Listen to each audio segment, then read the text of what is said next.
सास को गुस्सा आता है। बहू, ममता बहू कहाँ हो? लेकिन सारे दिन की थकी बहू को ऐसी नींद आती है जैसे किसी ने भांग की गोली खिला दी हो। वो तो नहीं उठती। उठकर आ जाता है बेटा। क्या बात है अम्मा, काहे चिल्ला रही हो? अरे सो जाओ ना, सुबह की थकी है बहू, वो सो रही है। जोर से बोलोगी तो नींद खुल जाएगी उसकी। माँ को गुस्सा आ जाता है। फिलहाल तो सो जाती है, लेकिन मन ही मन ढेर सारा जहर बहू के लिए भरा होता है। सुबह बहू चाय बना रही होती है कि सास धीरे से गैस तेज कर देती है, जिससे चाय का बर्तन जल जाता है। और जैसे ही बहू चाय का बर्तन उठाती है, उसका हाथ जल जाता है। मेरा हाथ जल गया। वो जोर जोर से चिल्लाकर इधर उधर भागती है कि सास थोड़ी देर में उसके हाथ में पानी डाल देती है। हाय रे बहू, क्या कर रही हो? पहली बार रसोई छुई हो क्या? सासू माँ, गलती से गैस तेज रह गई थी और बर्तन जल गया, जिससे मेरा हाथ जल गया। अरे कितना गंदा था। छी छी छी छी, मुझे तो उल्टी आ रही है तेरा गला हुआ मांस देखकर। तू ना मुझे अभी साथ से खाना मत लगाना। बहू भी खुद का हाथ देखती है तो उसे भी रोना आ जाता है। कुछ दिनों के बाद सास की सहेली आती है, बहू चाय बनाकर लाती है। उसके जाने के बाद सहेली कहती है, बहू की सुंदरता ऐसी है कि कोई भी दीवाना हो जाए। वैसे तेरे बेटे का क्या हाल है? अरे वैसा ही है, बहू के पीछे लट्टू। क्या करूं, कुछ समझ में नहीं आ रहा। मैंने तो बहू के चेहरे पर दिवाली के पटाखे की चक्री फेंक दी, उसका पूरा चेहरा जल गया। अब देखो ना रही सुंदरता, और ना ही अब मेरा बेटा उसे पूछता है। अरे अब तो वो उसे छोड़कर दूसरी भी देखने को बोल गया है मुझे। बहू सारी बात सुन रही होती है। आंटी एक बात बताइए, क्या भरोसा है कि दूसरी सही आए और आपके अनुसार रहे? देखिए आंटी, मेरी सासू माँ को गलत बात सिखाने की जरूरत नहीं है। हमारा परिवार साथ में खुशी से रह रहा है। देख बहू, मेरी सहेली की बेइज्जती ना कर, वही अच्छा रहेगा तेरे लिए, समझी? बहू नहीं मानती है। वो बार बार उनकी सहेली को घर से निकल जाने को कहती है।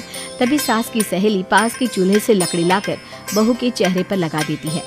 बहू जोर जोर से रोने लगती है। अरे ये क्या कर दिया? मैंने कहा किया, ये तो तूने किया। तू भी नहीं चाहती थी कि बहू बेटी के साथ रहे, भला मैं क्यों करूँगी? मैं तो चली, निपटो अब। बहू रो रही होती है, दर्द से चिल्ला रही होती है, लेकिन सास उसे डॉक्टर के पास नहीं ले जाती। तभी पति आता है। क्या हो गया ममता? ये दाग कैसा लगा? कैसे जली? ममता कुछ नहीं कहती, बस दर्द से करा रही होती है। पति माँ की तरफ देखता है। हो ना हो माँ, ये पक्का आपका काम है। आप ही ममता से जला करती थी ना। देखना माँ, अब पुलिस आएगी, केस बनेगा, लेकिन पहले मैं ममता को अस्पताल लेकर जा रहा हूँ।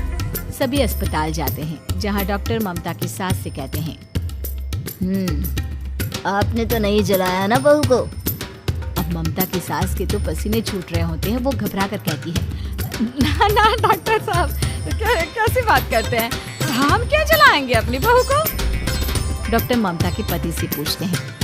देखिए, क्योंकि ये ससुराल में जली है तो मामला पुलिस का बनता है, तो आप पहले पुलिस को बुलाइए, तभी इलाज पूरा होगा। सास डर जाती है कि अब तो बच्ची जिंदगी जेल में ही रहना होगा। रहने दीजिए ना, पुलिस को क्यों बुलाना? सारी हंसी खत्म हो जाएगी जब पुलिस के डंडे पड़ेंगे। बहू को जलाना भले ही बहुत आसान हो, लेकिन उसके बाद सारी जिंदगी जेल की हवा खाना। सास डर जाती है। पुलिस आती है, पास लेती दर्द से करा रही ममता ट्रीटमेंट देती है। तो क्या हुआ था? कैसे जली आप? ममता पास खड़ी सास को देखती है। बेटी बताओ, कैसे जल गई तुम?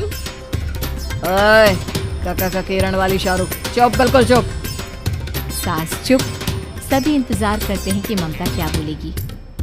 जी मैं खाना बना रही थी, लकड़ी उड़कर मेरे ऊपर गिर गई और मैं जल गई। सास बहू की बात सुनकर रोने लगती है। देखा माँ, कितनी समझदार है ममता। ये चाहती तो, हाँ बेटा, ये चाहती तो मैं आज जेल में होती। मुझे